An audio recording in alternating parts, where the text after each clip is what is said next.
Hello and welcome to today's Morning Report on Tuesday 16th of August with me, Rich Perry, market analyst at Hantech Markets. We've got a slightly negative start on the European stock markets today. Bit of a profit-taking session. I think we've had a really strong run higher in markets in recent weeks, and certainly in the wake of the Bank of England monetary policy easing, the European markets have pushed higher.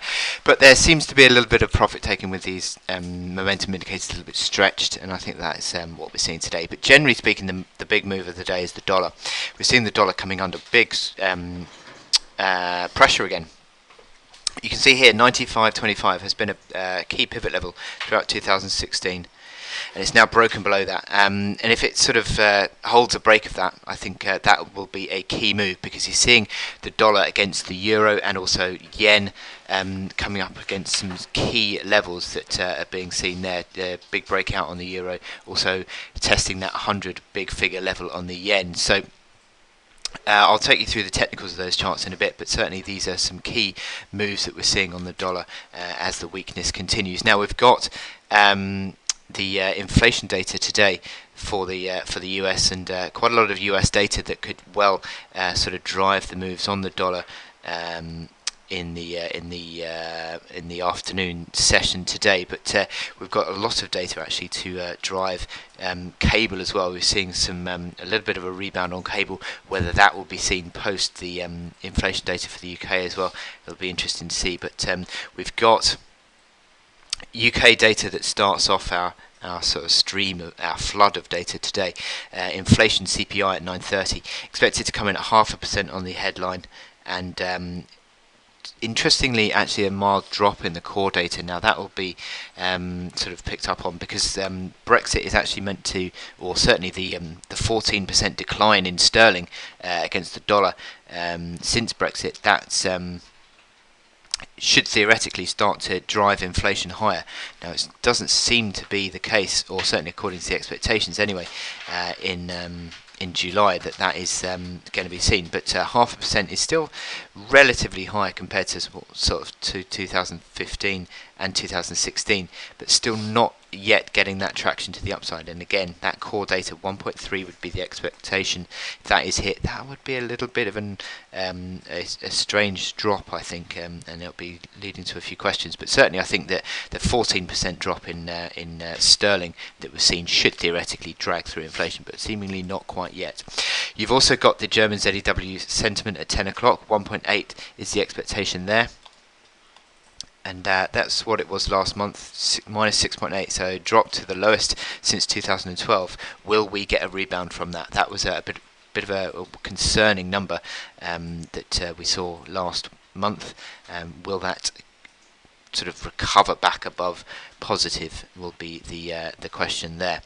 And then into the afternoon, we've got this clutch of US data. We sort of start off with US, if I can get to there, yep.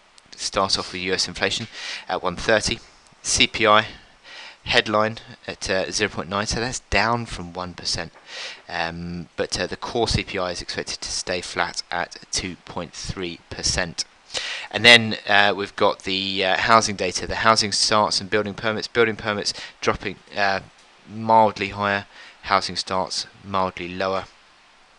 But the industrial production numbers are also going to be interesting. 0.3% on the industrial output on the month, and also capacity utilisation expected to just mildly pull higher again. So a continued sort of improvement in that industrial production data. So lots going on today, lots that could drive the dollar. There's already these key moves on the dollar that are being seen, but will this dollar index continue to drop below that key pivot?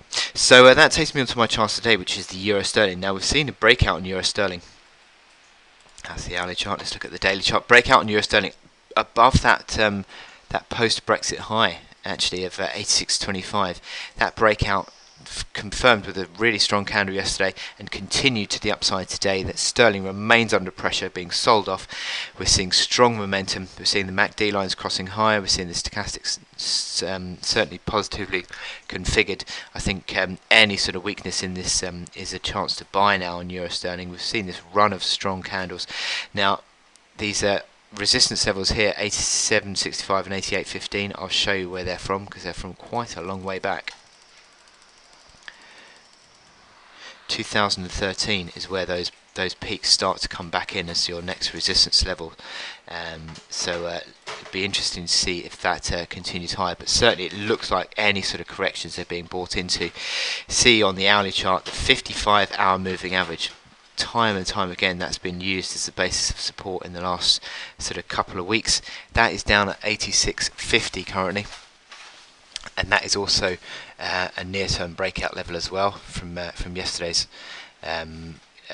initial consolidation. So any sort of drop back towards that would be an ideal buying opportunity.